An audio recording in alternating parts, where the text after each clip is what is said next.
ఏటన్నా దూర ప్రయాణాలు పోవాలంటే రైలు ఎక్కాలి. టైంకు పోతే ఇంత పొడుగు లైన్ ఉంటుంది. టికెట్ తీసుకునే వరకు రైలు పోతుందా ఏందని చిన్న టెన్షన్ ఉండదు. అనౌన్స్మెంట్ వచ్చినప్పుడల్లా ట్రైన్ ఉన్నదా పోయిందని మాత్రం చేస్తుంటారు. గట్లనే బండి కదిలినట్టు అనిపించింది అనుకో ఉరికి పోయి ఎక్కి టీసీకి దొరుకుతారు. అప్పుడు ఫైన్ కట్టాల్సి వస్తుంది. అది ఇప్పటి వరకు. కానీ ఈ కాంచెలి గా తిప్పలన్నీ జరంత తప్పినట్టే. ఫోన్లా క్యూఆర్ కోడ్ స్కాన్ చేసి పైసలు కొడుతున్నది దుక్నం కాడ కాదుల్లో, రైల్ స్టేషన్లా. ఆన్లైన్లా పైసలు కట్టి టికెట్లు తీసుకుంటురన్నట్టు. వారెవ్వా అదిరిపోయింది కదా. లైన్లో నిలబడే తిప్పలు తప్పింది.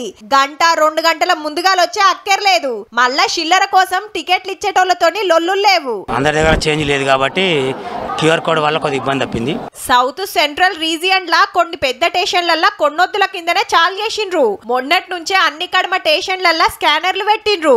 లైన్ లా ఏం నిలబడతారు, ఫోన్ పే గూగుల్ పే చేసి పురుసత్తుగా తీసుకోరు టికెట్లని. మేజర్ స్టేషన్స్ ఏవైతే ఉన్నాయో అంటే మనకి సికింద్రాబాద్, హైదరాబాద్ ఇలాగా district head quarters, major mandal taluk head quarters stations ఏవైతే ఉన్నాయో అన్ని చోట్ల కూడా ఫెసిలిటీస్ వచ్చింది. ఇప్పుడిప్పుడే కాబట్టి జరంత అలవాటు అయ్యేదాకా లైన్లు కడితేనే ఉంటారు.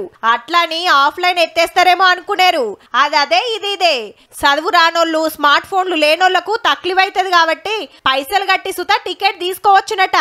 అయితే పబ్లిక్ ఆన్లైన్ పేమెంట్లతోని షిక్కులు సుతా వచ్చే కోపు ఉంటదట. ఆన్లైన్ ఫ్రాడ్స్ కూడా చాలా జరుగుతాయి. అవన్నీ మనం జాగ్రత్తగా ఉండాలి.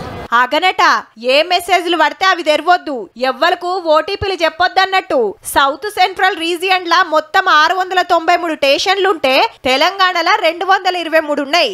జెప్పున్నే అంతటా గీ సౌలతి చేస్తారట. స్టేషన్లల్లా క్యూఆర్ కోడ్లతోని శాన మటుకు నెత్తి నొప్పి తప్పినట్టేనుల్లా.